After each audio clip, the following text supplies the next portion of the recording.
everyone, good evening. Today's MCQ is most abundant WBC found in the blood are.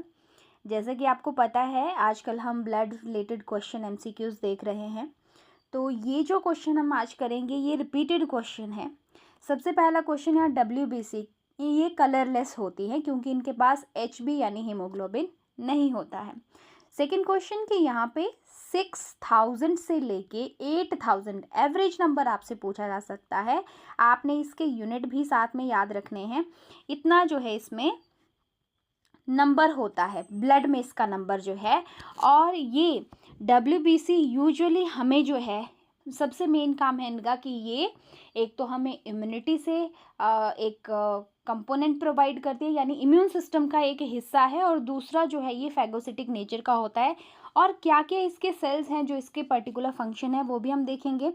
यहाँ पे इस MCQ की most abundant cell कौन से हैं, तो स्टूडेंट इनमें से जो न्यूट्रोफिल्स होते हैं वो सबसे ज़्यादा पाए जाते हैं किसमें, जो जितने भी टाइप है वाइट ब्लड सेल्स के। यहाँ पे other name white blood cells को ल्यूकोसाइट भी हम बोलते हैं। शेप से एक क्वेश्चन आता है, WBC की जो शेप होती है वो कैसी है, फिक्स नहीं है, ये चेंज कर सकती हैं अपनी शेप, ठीक है। इसीलिए आपको ये अलग से क्वेश्चन पूछा गया है कि ह्यूमन बॉडी की ऐसी कौन सी सेल्स हैं जो अपनी शेप चेंज कर सकती हैं। यूजुअली इनको अमीबॉइड शेप ऑफ सेल्स में कंसीडर किया जाता है क्योंकि आपको पता है अमीबा की इर्रेगुलर शेप होती है जो कि फिक्स नहीं होती है, तो इसीलिए इसे हम अमीबॉइडल शेप कहते हैं। और इसमें से जो इस्नोफिल्स होते हैं स्टूडेंट, उनका क्या काम है, इस्नोफिल्स एलर्जिक रिएक्शन, ठीक है, और कोई इन्फेक्शन हमारी बॉडी में ना हो उससे हमें बचाती है, रोकती है।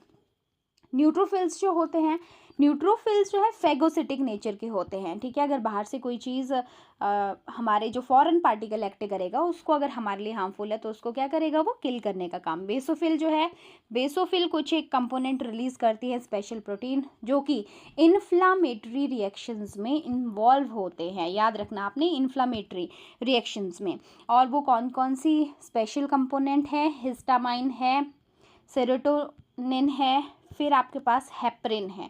ये भी अलग से क्वेश्चन पूछा जाता है। सभी NCERT बेस्ड क्वेश्चन है, कोई भी आउट ऑफ NCERT क्वेश्चन नहीं है। इसके साथ जो मोनोसाइट्स होते हैं ये भी स्टूडेंट आपको ध्यान रखना है कि फैगोसिटिक इन नेचर होते हैं।